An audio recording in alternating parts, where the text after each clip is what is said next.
오늘 우리에게 주시는 하나님의 말씀은 잠언 31장 21절에서 24절까지 말씀입니다. 잠언 31장, 잠언 31장 21절에서 24절까지 말씀 우리 한 목소리로 함께 봉독합니다. 자기 집 사람들은 다 홍색 옷을 입었으므로 눈이 와도 그는 자기 집 사람들을 위하여 염려하지 아니하며 그는 자기를 위하여 아름다운 이불을 지으며 세마포와 자색 옷을 입으며 그의 남편은 그 땅의 장로들과 함께 성문에 앉으며 사람들의 인정을 받으며 그는 배로 옷을 지어 팔며 띠를 만들어 상인들에게 맡기며. 아멘. 하나님의 말씀입니다. 할렐루야. 오늘 하루도 하나님의 은혜가 여러분과 함께 하기를 주의 이름으로 축원합니다. 잠언 30장 24절과 25절에 보면 땅에 작고도 지혜로운 것이 있다고 말씀하면서 제일 먼저 개미를 이야기합니다. 개미의 지혜로움이 뭘까? 성경은 말씀합니다. 개미는 힘이 없지만 먹을 것을 여름에 준비합니다. 겨울이 올 것을 알기 때문이죠. 사실 사람들의 삶이란 어느 때 있어도 모두가 다 초보입니다. 무엇을 하든지 초보예요.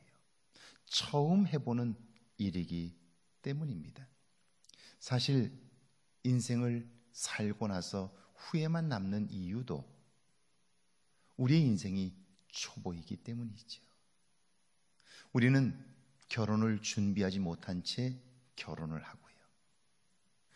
서로 남편과 아내가 될 준비가 되지 않은 채 남편이 되고 아내가 되죠.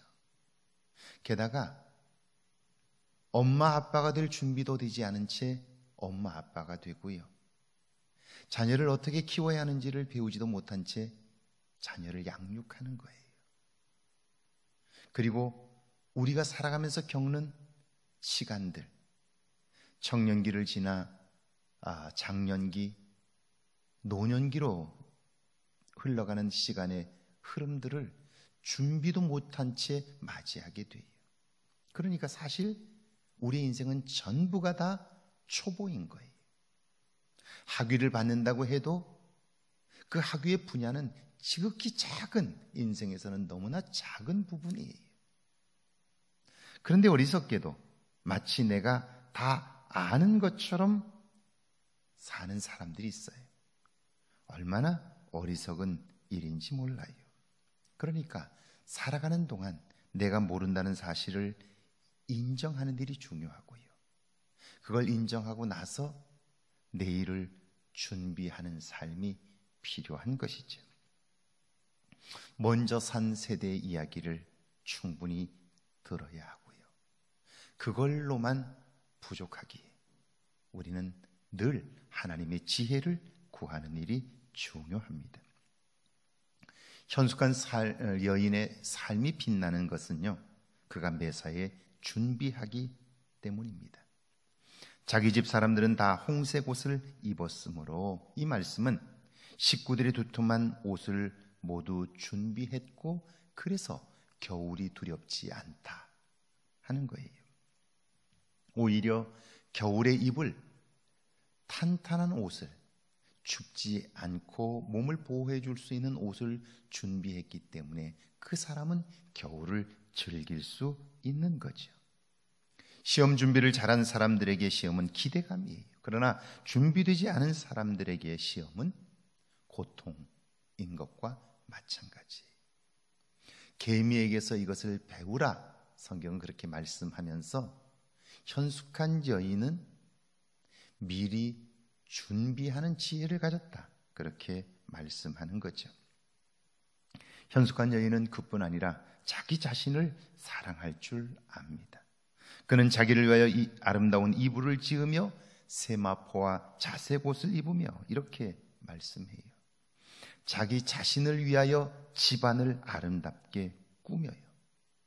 가정이야말로 지친 몸과 마음을 회복하는 쉼터이기 때문이죠.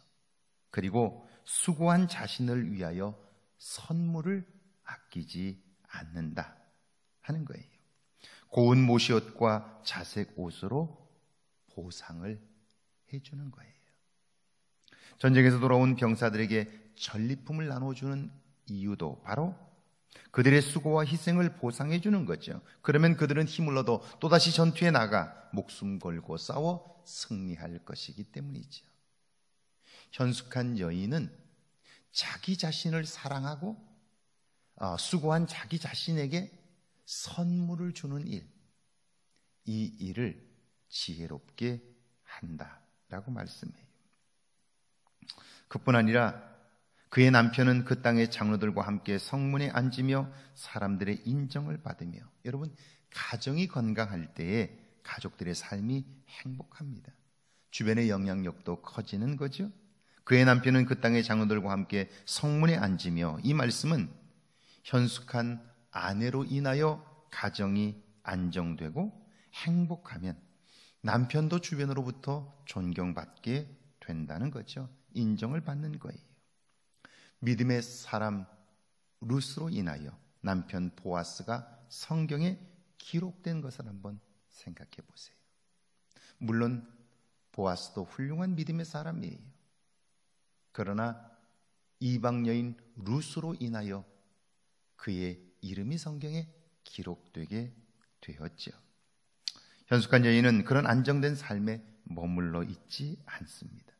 그녀의 눈은 여전히 사람들의 필요에 관심합니다. 그는 배로 옷을 지어 팔며 띠를 만들어 상인들에게 맡깁니다. 이 말씀은 사람들의 절대적인 필요인 옷을 사람들의 요구에 따라 만들고요, 그리고 그것을 고정해 줄 수 있는 허리띠를 제작해요. 이것은 사람들이 필요를 채워주는 것이며 동시에 자기의 삶을 풍요롭게 하는 거예요. 하나님을 위하여 모아진 재산, 그것으로 자랑 삼는 것이 아니라 그것으로 이웃들에게까지 전하고 베풀어 줌으로써 결국 그 여인도 사람들로부터 존경과 사랑을 받게 되고요, 하나님의 살아계심을 증거할 수 있게 되는 거죠. 현숙함이라는 것은 그러므로 지혜가 그의 삶의 기초가 되어 있고 그 지혜 위에 인생의 집을 지었다라고 말할 수 있을 거예요. 이제 새로운 4월을 사는 우리들에게 지혜로 말미암아 아름답고 귀한 열매들이 있기를 주의 이름으로 축원합니다. 우리 두 가지 제목으로 함께 기도합니다. 열심히 살되 자신을 사랑하게 해달라고요, 가정이 쉼터가 되게 하시고 눈은 세상의 필요에 관심하게 해달라고요, 함께 기도합니다. 하나님, 저희를 사랑하셔서 열심히 살 수 있는 건강을 주시고 열심히만 살지 않고 자기 자신을 사랑할 수 있도록 도우시니 감사합니다. 작은 것에도 자기 자신에게 선물할 수 있는 지혜가 있게 하시고 우리의 가정이 쉼터가 되며 눈은 세상의 필요에 관심할 수 있도록 은혜를 베풀어 주옵소서. 주님이 함께 하셔서 새로운 달 4월에 환하게 핀 꽃처럼 우리의 삶에도 환하게 핀 일들이 많아지게 하시고 하나님 주는 지혜로 인생의 터전을 든든히 세워가게 하옵소서. 예수님의 이름으로 기도하옵나이다. 아멘.